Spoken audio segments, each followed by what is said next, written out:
کی جو مخالفت کرتے ہیں، جو ان کے مخالفین ہیں، یہ آپ کو ہمیشہ ان کے مقابلے میں نظر آئیں گے۔ اور پھر کچھ اور ملاقاتیں بھی ہونے جا رہی ہیں۔ آج ایک انتہائی اہم ملاقات ہوئی، یہ اسٹیبلشمنٹ کے ایک نمائندے اور فضل الرحمان صاحب کے درمیان ہوئی۔ فضل الرحمان صاحب سے دوبارہ سے ملاقاتوں کا سلسلہ شروع کر دیا گیا ہے۔ آپ کو پاکستان پیپلز پارٹی سر نظر نہیں آئی، آپ کو تحریک انصاف بھی نظر نہیں آئی۔ اس کی وجہ یہ ہے کہ فضل الرحمان اب ریلیونٹ نہیں رہے، اور جن لوگوں کے لیے ریلیونٹ تھے وہ جا کر فضل الرحمان صاحب سے ملے۔ ان کو یہ لگتا یہ ہے کہ اگر فضل الرحمان، جن کے پاس مدارس کے بچے، اسٹریٹ پاور اور اسلامک ٹچ والی سائنس موجود ہے، تو اگر انہوں نے اسے استعمال کیا تو ہمارے لیے مشکلات پیدا ہو سکتی ہیں۔ اور پاکستان کی اسٹیبلشمنٹ نے اپنے ایک نمائندے کو، جو وہ خود کہتے رہے کہ میں یہاں پر حکومت کا کام کرنے نہیں آیا بلکہ میں اپنا کام کرنے آیا ہوں، اور وہ اپنا کام کیا تھا؟ پاکستان کی اسٹیبلشمنٹ کا کام جو انہوں نے کیا۔ پاکستان کی اسٹیبلشمنٹ سر یہ چاہتی ہے کہ فضل الرحمان صاحب بھی اس 27ویں ترمیم میں سپورٹ کریں جس سے انہوں نے 26ویں ترمیم میں کی۔ اس کی بنیادی وجہ یہ ہے کہ ان کے پاس کوئی راستہ نہیں پھر بچے گا کہ کل کو وہ حکومت یا پاکستان کی اسٹیبلشمنٹ پر تنقید کر سکیں۔ فضل الرحمان بظاہر آپ کو اپنا وزن بڑھاتے ہوئے نظر آتے ہیں، وہ بڑا جو دیگ کا جو اہتمام پہلے کیا گیا تھا وہ دوبارہ سے چاہتے ہیں، حلوہ ہو، سونے کے ورق اس کے اوپر لگائے جائیں، لیکن یہ اب ایسا ہوگا نہیں، کیونکہ حکومت کے پاس سر نمبرز پورے ہیں۔ سینٹ کے اندر 3 نمبر کم ہے، وہ پورے کرنا کوئی مسئلہ نہیں ہے، ڈگی میں سے لوگوں کو نکالا جائے گا جس طرح کہ فیصل واڈا نے کہا، اور پھر ڈرا دھمکا کر لوگوں کو حاصل کیا جا سکتا ہے۔ آپ کی قومی اسمبلی میں 2/3 اکثریت ویسے موجود ہے، تو فضل الرحمان کی ویسی اہمیت نہیں ہے جیسی ماضی کے اندر تھی، اور آپ کو یہ نمبرز درکار تھے۔ اور اگر خرم شیر زمان جو پاکستان تحریک انصاف کے ہیں، اگر ان کو سینیٹر منتخب پاکستان تحریک انصاف 91 کا نمبر ان کو حاصل نہ ہوتا تو یہ نمبر شاید 2 پہ چلے جاتے۔ تو پاکستان کی اسٹیبلشمنٹ کی سر پرابلم یہ ہے کہ وہ چاہتے ہیں کہ سارے جو ہیں اس نظام میں ان کے ساتھ چلیں، اور کوئی ایک بھی اپوزیشن کرنے والا نہ آپ کے سامنے موجود ہو۔ اسی لیے اپوزیشن لیڈرز کو ختم کر دیا گیا، ان کے عہدے ابھی تک خالی ہیں۔ پاکستان میں اپوزیشن کو مکمل طور پہ بلڈوز کیا جا رہا ہے، اس لیے کہ پاکستان کی اسٹیبلشمنٹ یہ افورڈ ہی نہیں کر سکتی، اس لیے اپنے اس کنبے میں تمام جماعتوں کو شامل کیا جا رہا ہے۔ فضل الرحمان صاحب اگر سپورٹ کرتے ہیں تو ان کو کہا جائے گا نا کہ بھائی جان آپ کس منہ سے سپورٹ کر رہے ہیں؟ 27ویں میں تو آپ کا بھی ووٹ تھا، جیسا آج بھی لوگ کہتے ہیں کہ 26ویں ترمیم میں جو عزت آپ کو عمران خان کی جماعت اور عمران خان کے بیانات کی شکل میں ملی، اور تحریک انصاف والے آپ کے ساتھ آ کر کھڑے ہو گئے اور آپ کے لیے انہوں نے ایک طرح سے سوشل میڈیا پہ لابنگ شروع کر دی، تو جناب آج تو آپ 27ویں ترمیم کے ساتھ کھڑے ہیں، تو آپ کس منہ سے حکومت کے خلاف باتیں کر رہے ہیں؟ تو شاید ان کو اس وقت وہ جو مقام تحریک انصاف اور پاکستان کی جمہوریت کے اس راستے سے ملا، شاید یہ ڈیزرو ہی نہیں کرتے تھے، اور انہوں نے اپنا اصل حسب نسب جو ہے وہ دکھایا۔ تو فضل الرحمان صاحب چاہتے ہیں کہ ان کا وزن بڑھے۔ حال ہی میں انہوں نے کچھ تقریریں ایسی کی جس میں وہ وزن بڑھاتے ہوئے نظر آئے، لیکن سر یہ 3 نمبرز جو وہ حاصل کرنے کے لیے فضل الرحمان اور ANP کے دروازہ کھٹکھٹایا جائے گا، تو فضل الرحمان صاحب نے اب یہ فیصلہ کرنا ہے کہ وہ ادھر کھڑے ہوں گے on the right side of history, یا پھر پاکستان کی اسٹیبلشمنٹ کے ساتھ اور طاقتوروں کے ساتھ۔ فضل الرحمان صاحب کی اس ملاقات میں 2 باتیں آج فیصل واڈا نے کہی کہ یہ فیصلہ وہ خود کریں گے، اس کا مطلب یہ ہے کہ کسی قسم کی کنفرمیشن نہیں ہو سکی، اور فضل الرحمان نے مسودے پر بات کی ہے کہ آپ مسودہ ہمیں دیں اور پھر ہم اسے دیکھ کر آپ سے بات کریں گے، تو کنفرمیشن نہیں دی گئی۔ لیکن فیصل واڈا نے اپنے آنے سے یہ پیغام جو ہے فضل الرحمان کو پہنچا دیا کہ بھائی تسی ساڑھے نال ہوو یا نہ ہو، ہم 27ویں ترمیم کرنے چاہ رہے ہیں۔ اور جو الفاظ تھے نا کہ ایک بڑے مضبوط سیاستدان ہیں، وہ کہنا یہ چاہ رہے تھے کہ ایک تو مولانا کی تعریف کرو اور انہیں شامل کرو، تاکہ کل کو ہمارے خلاف کسی قسم کا کوئی ریزسٹنس اور محاذ جو ہے وہ نہ کھل سکے، چونکہ ابھی بھی لوگوں کو یہ شک ہے کہ اگر فضل الرحمان تحریک انصاف کے ساتھ مل کر سڑکوں پہ آ گئے تو بھائی جان پھر ہمارے پاس تو کچھ نہیں رہے گا۔ آپ جو اکثر سوال کرتے ہیں کہ پاکستان میں عمران خان کب رہا ہوں گے، کب حالات بدلیں گے، سر یہ فیصلہ پاکستان کی عوام نے کرنا ہے یا خان صاحب نے کرنا ہے؟ عوام فیصلہ کرے گی تو انقلاب آئے گا، عمران خان فیصلہ کریں گے تو تاریخ دوبارہ اپنے آپ کو دہرائے گی۔ تو عمران خان کی رہائی کے سر یہ 2 آپشنز ہیں۔ آپ کو ویورز میں یہ خبر بھی دوں کہ سینٹ کے نمبرز پورے کرنے کے لیے حکومت نے اپوزیشن کے چند سینیٹر سے خفیہ رابطے شروع کر دیے ہیں، اور فضل الرحمان راضی نہ ہوئے تو سینیٹر سے انفرادی طور پر ووٹس لیے جا سکتے ہیں، کیونکہ اب آپ کے اوپر وہ جو پارٹی ڈسپلن والی بات ہے وہ بھی آپ کے اوپر، آپ اس کے پابند نہیں، and thanks to supreme court of Pakistan جس نے سب کچھ کیا۔ تفصیلات کے مطابق پاکستان تحریک انصاف اور فضل الرحمان کے 3 اور نیشنل پارٹی کے 1 سینیٹر سے حکومت نے رابطے کیے۔ حکومت کے 60 ووٹس ہیں، 64 درکار ہیں، اور یہ بھی میں آپ کو ویورز اس میں خبر یہ دے دوں کہ بعض لوگوں کا یہ خیال ہے کہ آرٹیکل 243 میں جو ترمیم کی جا رہی ہے، اور لگتا بھی بظاہر ایسا ہی ہے کہ جو جتنی بھی پاور ہے، جو پاور سینٹرک ایک پوسٹ ہوگی وہ فیلڈ مارشل سید عاصم منیر صاحب کی ہوگی، جو 5 اسٹار جنرل ہیں، اور باقی جو ان کے نیچے جنرلز ہوں گے وہ 4 اسٹار جنرلز ہوں گے، جن میں بری، بحریہ اور فضائیہ، ان کو تمام افواج کو ان کے انڈر جو ہے وہ کر دیا جائے گا۔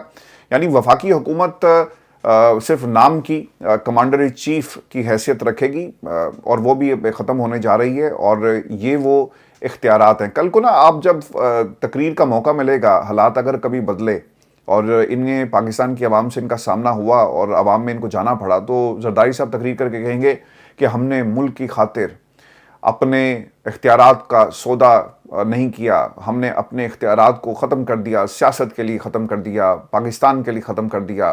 آپ کو اس قسم کی باتیں سننے کو ملیں گی۔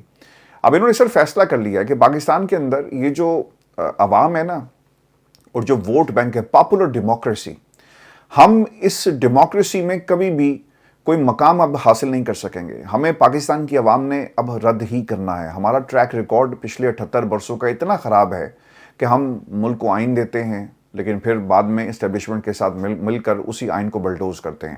اب سر تیاری یہ ہو رہی ہے کہ پاکستان میں کہ کسی طرح یہ جو 10-15 سال کی ایک ارینجمنٹ ہے، اسے ہمیشہ کی ارینجمنٹ میں کنورٹ کر دیا جائے۔ یہ الفاظ تھے رانا ثناء اللہ صاحب کے۔ رانا صاحب یہ کہتے ہیں کہ یہ 27ویں آئینی ترمیم کا ابتدائی مسودہ پاکستان پیپلز پارٹی کے ساتھ ہم نے شیئر کر دی ہے، اور 10-15 سال کا تسلسل نہیں، عسکری اور سیاسی قیادت کا یہ سیٹ اپ ہمیشہ رہنا چاہیے، جو کہ خواجہ آصف صاحب بھی باتیں کر چکے ہیں کہ اگر یہ پہلے آ جاتا تو پاکستان آج ترقی کر رہا ہوتا اور ہم آج یہاں پر نہ کھڑے ہوتے۔ ہم آپس میں لڑتے ہیں اور پاکستان کا ہم نہیں سوچتے۔ چلیں آپ نہ لڑیں، آپ پاکستان کا سوچیں، لیکن دیکھنا یہ ہوگا کہ پاکستان کی عوام کہاں ہے۔ فیصلے تو بند کمروں میں ہو رہے ہیں نا، فیصلے جمہوریت کے راستے سے تو نہیں ہو رہے، فیصلے کچھ لوگوں کے ہیں جو عوام پہ مسلط کیے جانے۔ سر بادشاہت میں بھی ایسا ہی ہوتا ہے، دربار کے فیصلے، درباریوں کے فیصلے، درباریوں کی سرگوشیاں بادشاہ کے کان میں کی جاتی ہیں، اور بادشاہ اس کی بیسس کے اوپر فیصلے کرتا ہے، یا پھر اس کو کیا اچھا لگتا ہے، کیا برا لگتا ہے۔ رانا صاحب نے ایک اور بھی بات کہی، اور ان سے یہ سوال ہوا کہ آپ کے خیال میں اگر ایک جج حکومت کے خلاف فیصلے دیتا ہے تو کیا اس کو اس کرسی پر رکھا جائے گا، اور اس بنیاد کے اوپر وہ فیصلے کرے کہ یار میں نے حکومت کو ناراض نہیں کرنا، اور اگر ناراض کیا تو مجھے کہیں اٹھا کر پھینک دیا جائے گا۔ تو اس پہ رانا صاحب نے کہا کہ جناب ایسے جج کو جو آئین اور قانون کے مطابق فیصلے نہیں کر سکتا، اسے کرسی پر بیٹھنے کا کوئی حق نہیں، استعفیٰ دے گھر چلے جائے۔ تو سر یہ جو سپریم کورٹ پاکستان میں جج بیٹھے ہوئے ہیں، تو کیا ان کو گھر نہیں جانا چاہیے؟ اب یہ جو 27ویں ترمیم اور اس سے پہلے 26ویں ترمیم سر ابھی آئی نہیں ہے، اور ایک آ گئی، اس کے اثرات کیا ہیں؟ ترمیم کے اثرات آنا سر شروع ہو گئے ہیں، اور بتایا ہی جاتا ہے کہ 27ویں ترمیم سے قبل سابق chief justice Lahore high court سردار محمد شمیم کو مزید 3 سال یعنی 70 سال کی عمر تک کے لیے Gilgit Baltistan supreme applet court کا چیف جج نامزد کر دیا گیا۔ پچھلے 3 سالوں سے اس عہدے پر تعینات ہیں۔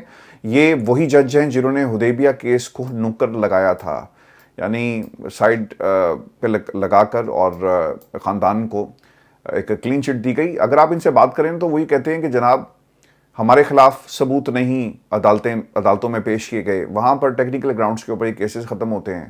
یعنی نیب نے درخواست ہی نہیں دی، اپیل کی نہیں، چیلنج ہی نہیں کیا، تو کیس نے ختم ہونا ہے۔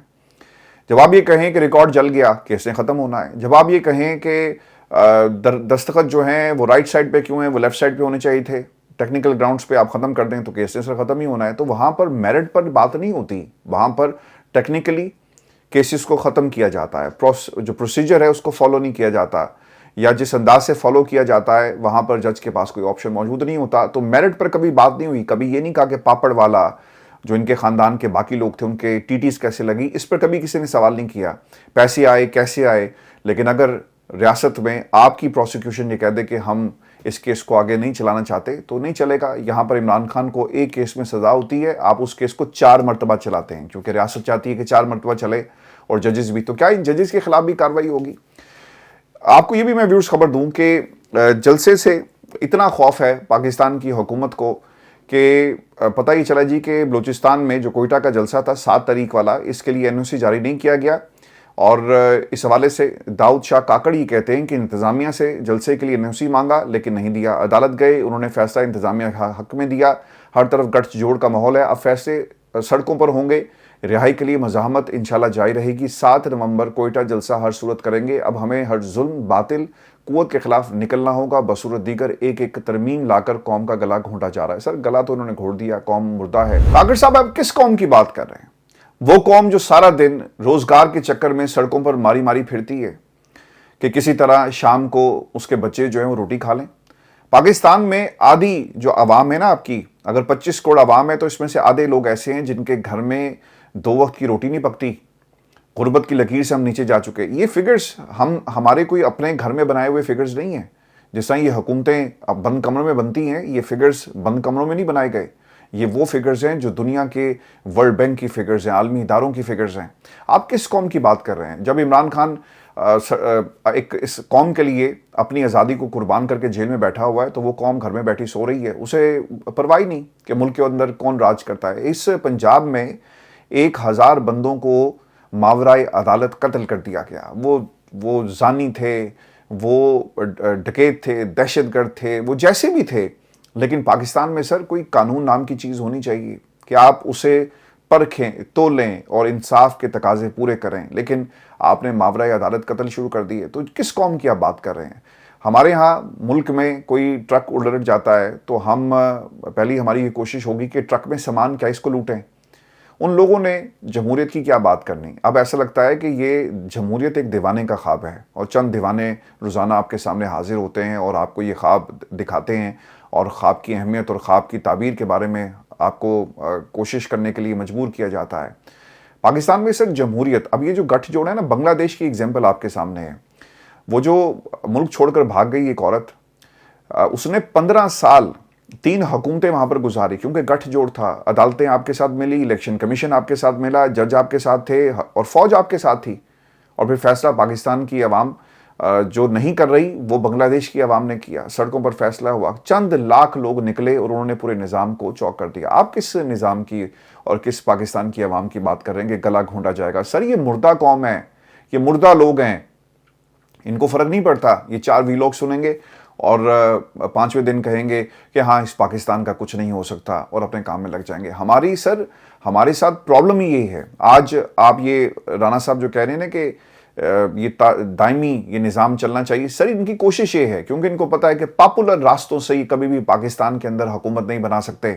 آج مریم کو صرف ایک کونسلر کے الیکشن پہ کھڑا کیا جائے, وہ نہیں جیت سکتی. یہ بلاول کو کہیں کہ عمران خان تو سر بہت دور کی بات ہے. عمران خان کے ایک پارٹی کے چھوٹے سے ورکر سے آپ مقابلہ کر کے دکھائیں. آپ پاپولر جو ڈیموکریسی ہے سر اس میں جیت نہیں سکتے. آپ کو اسی راستے سے اقتدار کی راہداریوں پہ چڑھنا ہوگا.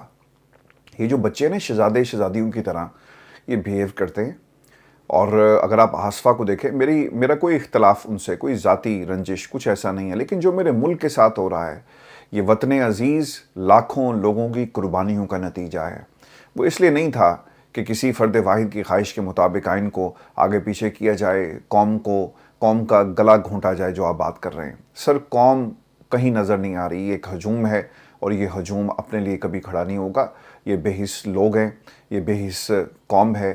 اس ملک کے اندر ایک شخص نے اپنی آزادی کو قربان کر دیا. وہ فیصلہ کر کے بیٹھا ہوا ہے کہ آزادی یا موت, اور میں نے اب یہ فیصلہ کر لیا. دیکھیں ایک طرف اللہ تعالیٰ نے دنیا میں نے سر یہ متضاد چیزیں پیدا کی ہیں. ہر چیز کی ایک ضد آپ کو نظر آئے گی, دن رات, سچ جھوٹ, نیکی بدی.